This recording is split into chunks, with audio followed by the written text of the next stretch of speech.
श्री सद्गुरुवे नमः। गुरु भगवान को नमन है। भक्ति मार्ग के सुगम और सहज साधनों में से कुछ ऐसे हैं जिनके द्वारा विषयों में लिप्त और पूर्ण रूप से भगवत विमुख व्यक्ति भी सहज में भगवान के भक्त बन सकते हैं। कोई गाना सुनते रहना, कथा कहानी सुनते कहते रहना या फिर सुंदर रूप के प्रति दीवानगी, ये कुछ इंद्रियों के विषय ऐसे हैं जो किसी संत या सद्गुरु की कृपा संसर्ग से भगवान की ओर मुड़ सकते हैं।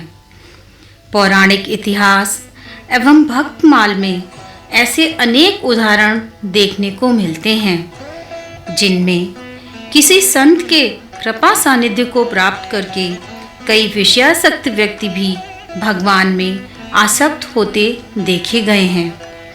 यहाँ आज गुरु कृपा से देख सकेंगे कि श्री संप्रदाय के प्रधान प्रवर्तक भगवान श्री रामानुजाचार्य जी के सानिध्य से किस प्रकार एक विषयासक्त मनुष्य का कल्याण हो सका। आज चलते हैं मद्रास प्रांत के तिरुचनापल्ली नगर की उरियूर नाम की एक बस्ती में। यहाँ वैष्णवों का एक बड़ा पवित्र स्थल है। यहाँ धनुर्दास नाम का एक नामी पहलवान रहता है। बड़ी धाक है उसकी। यह उसकी परम सुंदरी पत्नी है हिमांबा, जो पहले वेश्या थी।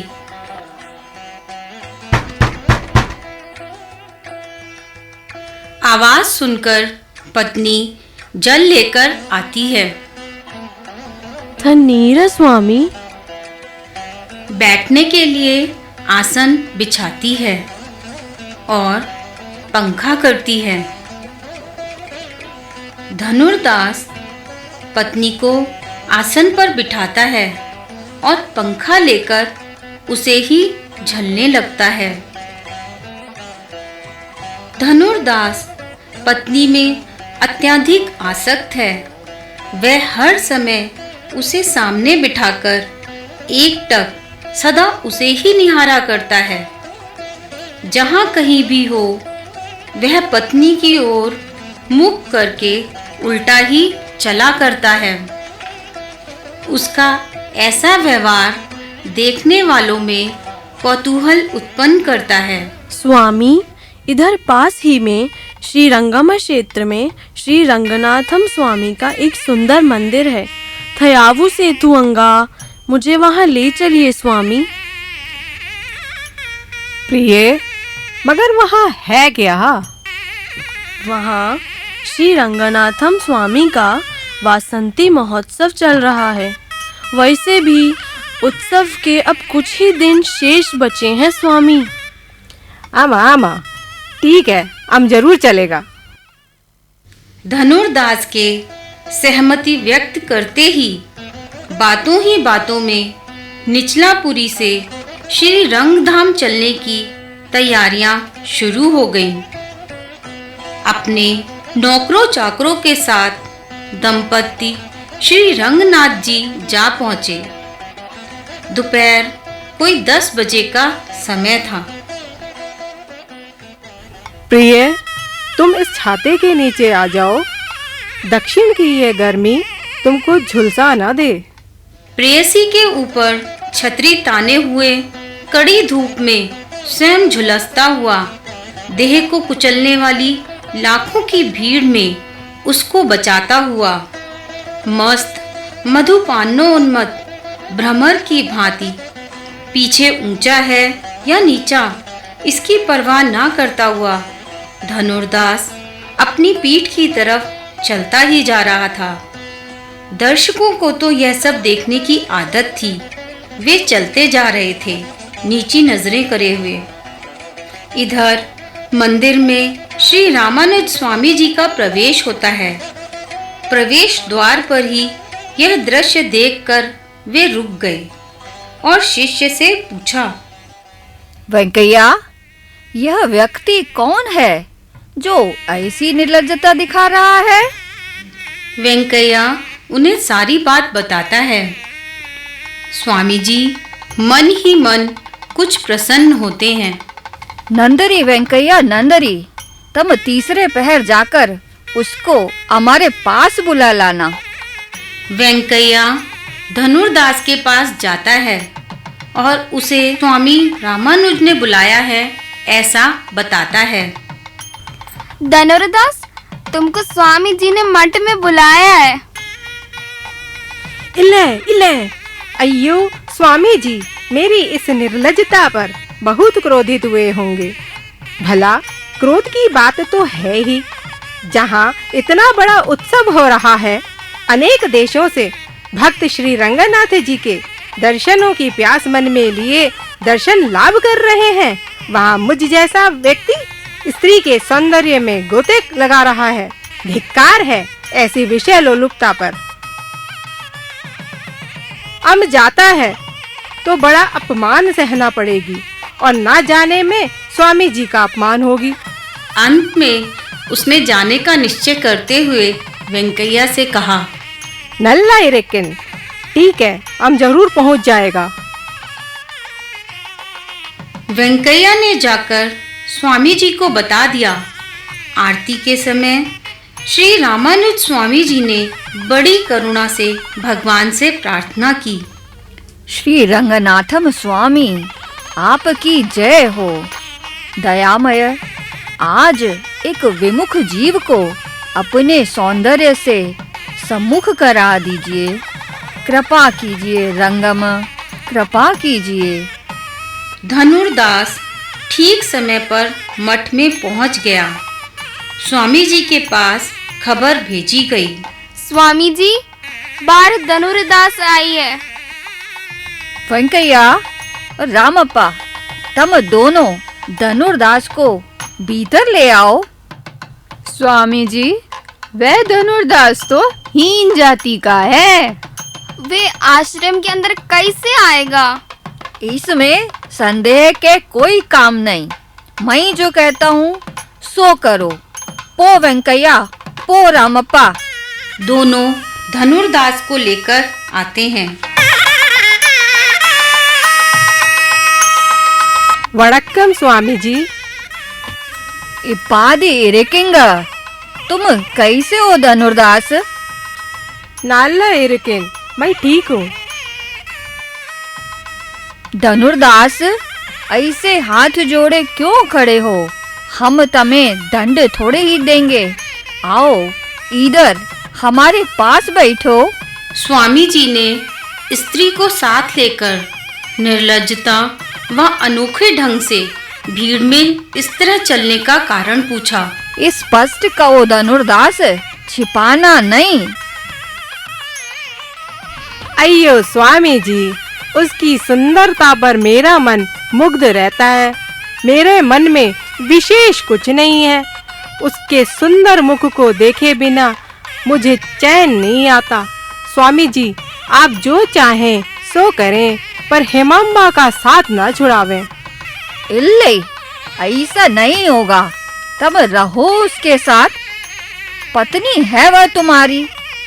किंतु अगर हम तुम्हें उससे भी सुंदर मुख दिखला दे, तो क्या तुम उसकी सुंदरता पर इतना लट्टू होना छोड़ सकते हो?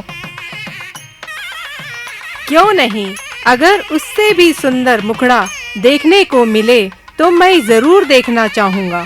अच्छा ठीक है धनुर्दास, अभी तुम जाओ। संध्या आरती के समय तुम मंदिर में आना। मंदिर प्रांगण में मैं तुम्हारी प्रतीक्षा करूँगा। और हाँ, तुम अकेले ही आना धनुर्दास। नंदरी स्वामी जी, नंदरी। धनुर्दास घर जाकर पत्नी को बताता है कि मुझे शाम को मंदिर में जाना है। संध्या को आरती के अवसर पर धनुर्दास मंदिर पहुंचा। स्वामी जी के दर्शन हुए। धनुर्दास, देई को खूब ध्यान लगाकर भगवान की इस झांकी के दर्शन करना। रंगनाथम स्वामी का सौंदर्य अत्यंत सुंदर, अद्भुत है। आरती का समय हुआ, खूब बाजे बजने लगे। शबरी गिरीश पंदल राजा पंपा वासा स्वामी शरणम अय्यप्पा शरणम शरणम अय्यप्पा स्वामी शरणम अय्यप्पा शरणम शरणम अय्यप्पा मोहिनी बाला अय्यप्पा मोहन रूपा अय्यप्पा मकर ज्योति अय्यप्पा मंगलमूर्ति अय्यप्पा स्वामी शरणम अय्यप्पा शरणम शरणम अय्यप्पा स्वामी शरणम अय्यप्पा शरणम शरणम अय्यप्पा।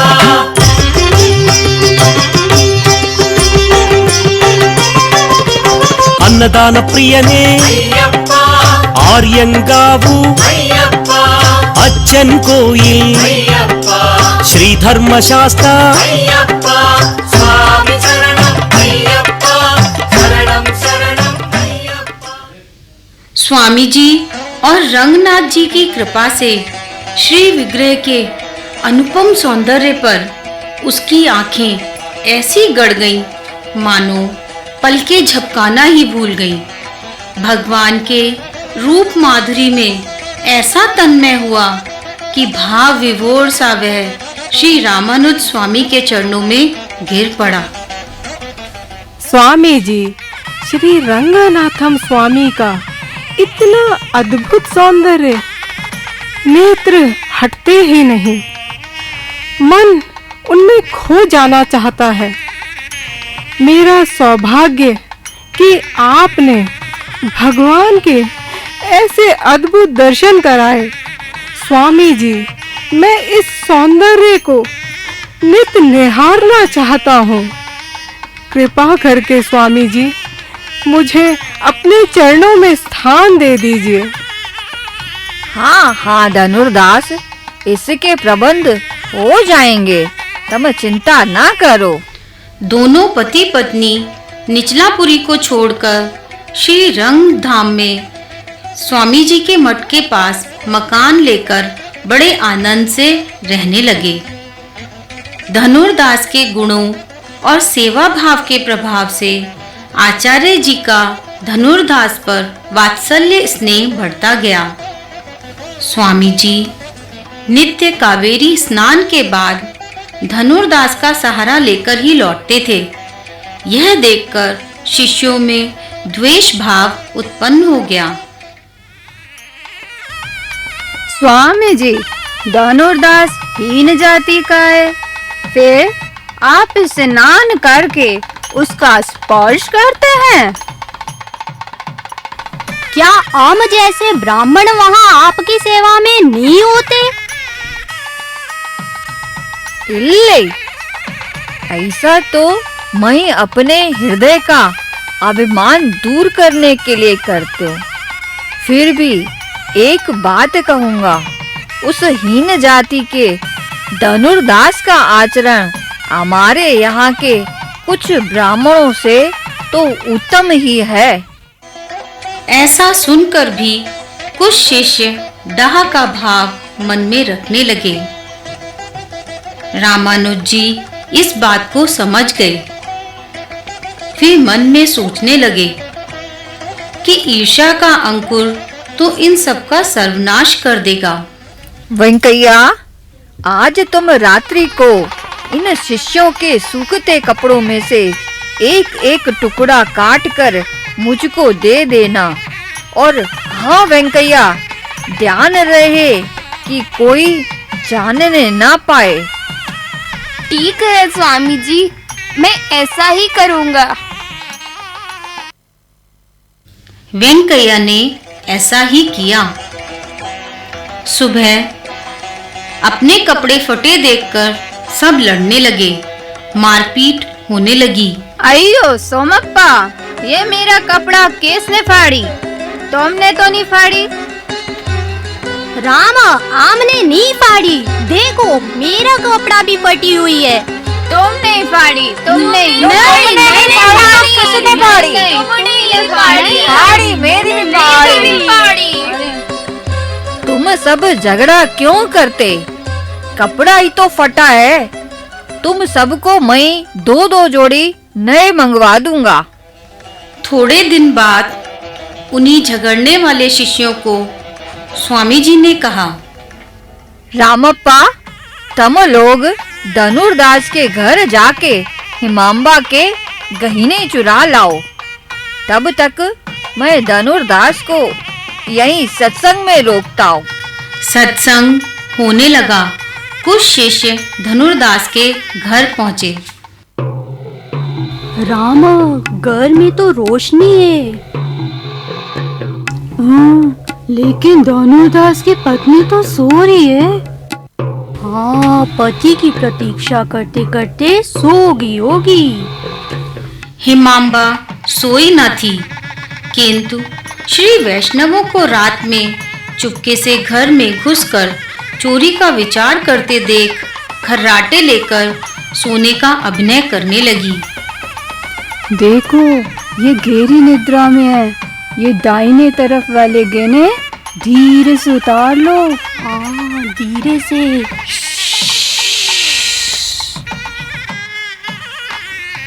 हिमांबा विचार करती है। अब करवट बदल लेती हूँ तो दूसरी ओर के गहने सरलता से ये लोग उतार लेंगे।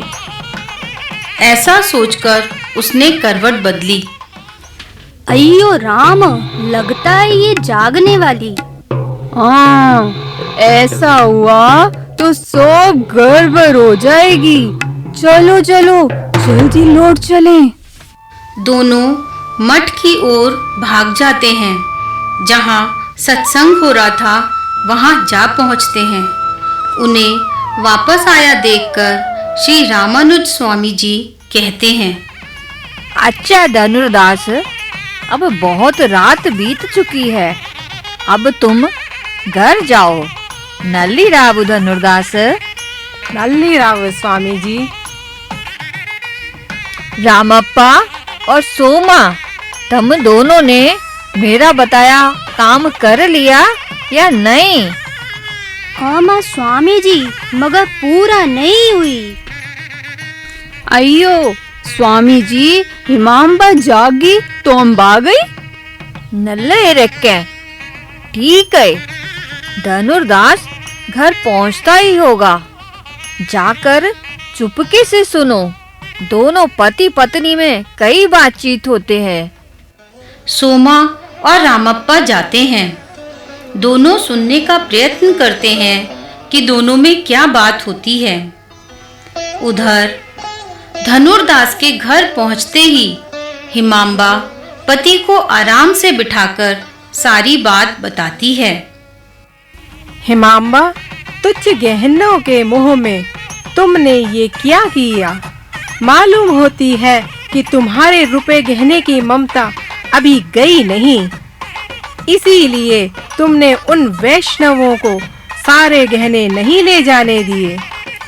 इस पर हिमांबा अपने स्वामी से बहुत विनती करके बोली, स्वामी, मेरा तो सब कुछ श्री भगवान का ही है। मैं क्यों मोह करती? मैंने तो करवट इसीलिए फेरी थी कि दूसरी तरफ के गहने भी वे उतार लें, पर मेरे दुर्भाग्य था, वे चले गए। कृपा करें, मेरा अपराध क्षमा करें। मैं अब से ऐसी बातों में सावधान रहा करूंगी। शिष्य लौट आए और आकर एक-एक बात स्वामी जी को बताई।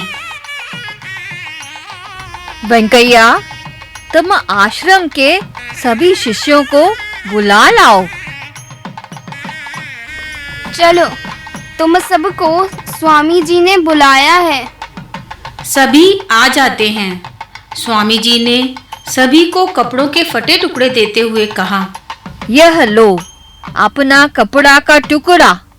इतने से कपड़े के लिए आप लोगों ने शिष्य होते हुए भी आपस में दुर्व्यवहार किया, जो कि एक साधारण मनुष्य भी नहीं करता। तुमने सब कुछ सुना। अब तुम ही निर्णय करो कि जाति से कोई ब्राह्मण होता है या अपने कर्म से? इन्नई विदंगल स्वामी जी, इन्नई विदंगल। स्वामी जी ने धनुर्दास को बुलाकर गहने वापस करते हुए बोला, धनुर्दास, हमने तो सिर्फ तुम्हारी परीक्षा के लिए ही यह कांड रचा था, सो बुरा न मानना धनुर्दास। स्वामी जी, दास का सर्वस्व श्री चरणों का ही है, इसमें बुरा मानने की तो कोई बात ही नहीं है। स्वामी जी, ये तो आपकी करुणा है। आपकी कृपा से मुझ जैसा तुच्छ जीव का भी उद्धार हो गया। इस प्रकार धनुर्दास भगवत कृपा कटाक्ष से और विषय लोलुपता के सदुपयोग से क्या हो गया।